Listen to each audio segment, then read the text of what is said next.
Hello, my name's Gav Cross, and I'm a storyteller, and I love reading supernatural stories. Oh, yes, I do. I read them live here, as I'm doing right now, in the past, but during the future, on Twitch, on Monday night, 9 o'clock. And then I post them here on YouTube.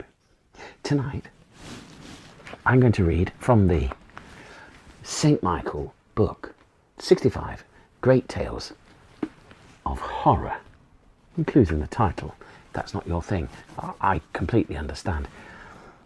The Man Who Didn't Ask Why, by C.S. Forester. Now, I've been told, live here, by a good person, Cecil Louis Troughton Smith, who was born in 1899 and died in 1966, known by his pen name, Cecil Scott C.S. Forester, was an English novelist known for writing tales of naval warfare, such as the 12-book Horatio Hornblower series, depicting a Royal Naval officer during the Napoleonic Wars.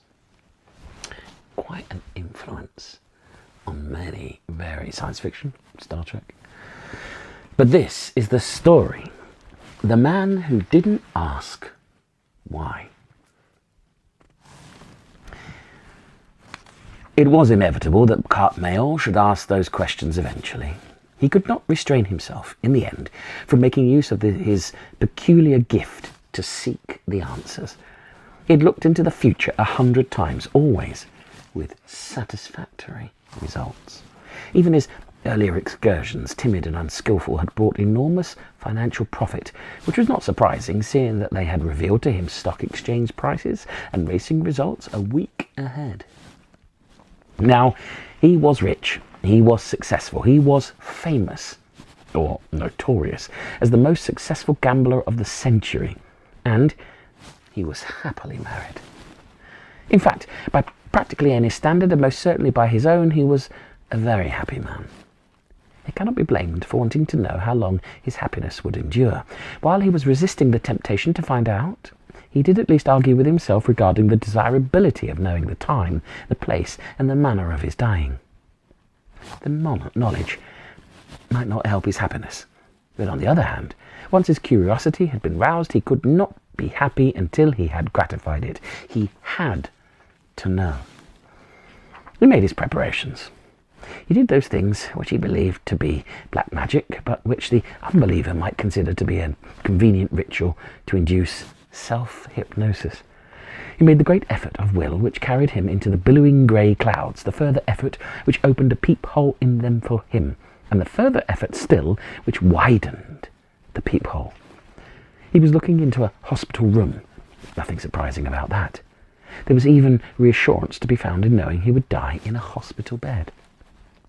There was a nurse beside the bed, and as the peephole widened, he could see that he was talking to Viola, his wife. It was not very distinct as yet. He had to crane round the peephole to see that lying in the bed was a thing. The thing was himself. And he looked anxiously at it to find the answers to his questions. The sprouting beard on the unshaven cheeks was black. The expressionless face was unlined. The hair, several inches long, was thick and dark and curly still. But the thing was a thing. It was not human. He could see that it was blind. He could see that this slobbering thing was completely and utterly helpless, horrible to look at, with all the muscles of the face useless. He made the effort to listen to what was being said. It was harder in these excursions to hear than to see. I can't help but say that it's a merciful release, said Viola. He's feeling nothing in any case, said the nurse. Her fingers were on the thing's pulse. Do you think he has known anything at all? Asked Viola.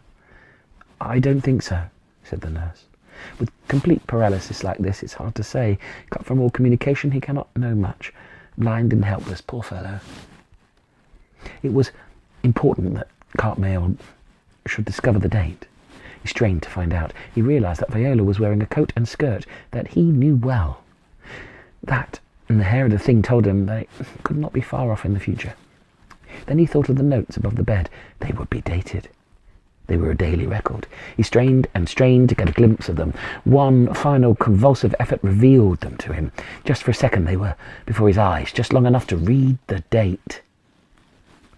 The effort broke the spell, terminated the self-hypnosis, and he was back in his chair, with the sweat running down him in streams, and in his mind the knowledge that he had only a year to live, 51 weeks to be exact, he worked out as he checked on today's date. He had 51 weeks to live, and he was going to die blind and paralysed, a dreadful, horrible thing.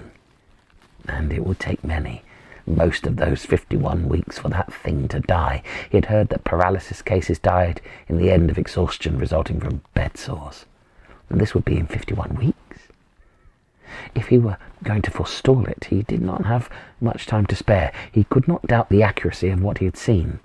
He had only to look around him, to all the evidence of wealth and success, to know that he had never been wrong, that his gift had never failed him. He could be quite sure of that. If he were going to forestall his fate, he must act immediately, before the paralysis came to prevent him.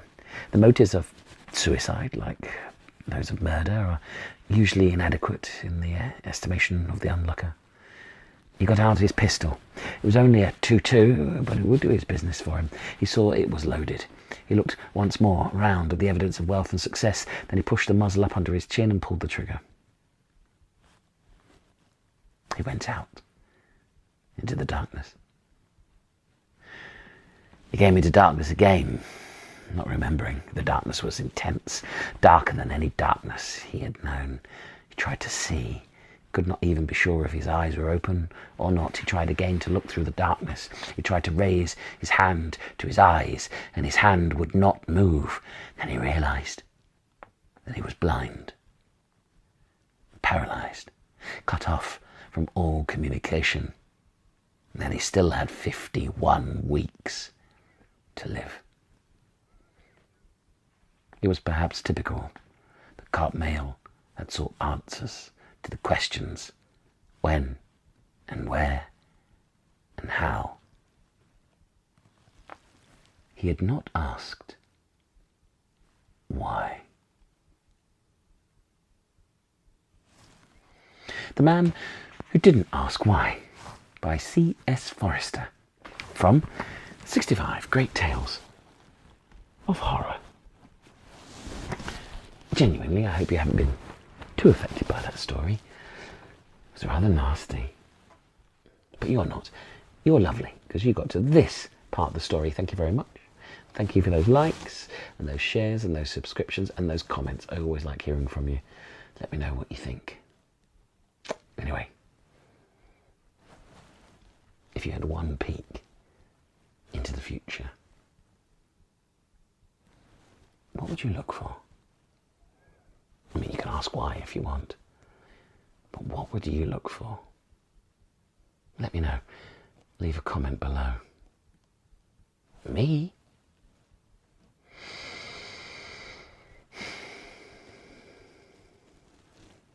I think it's obvious. I would definitely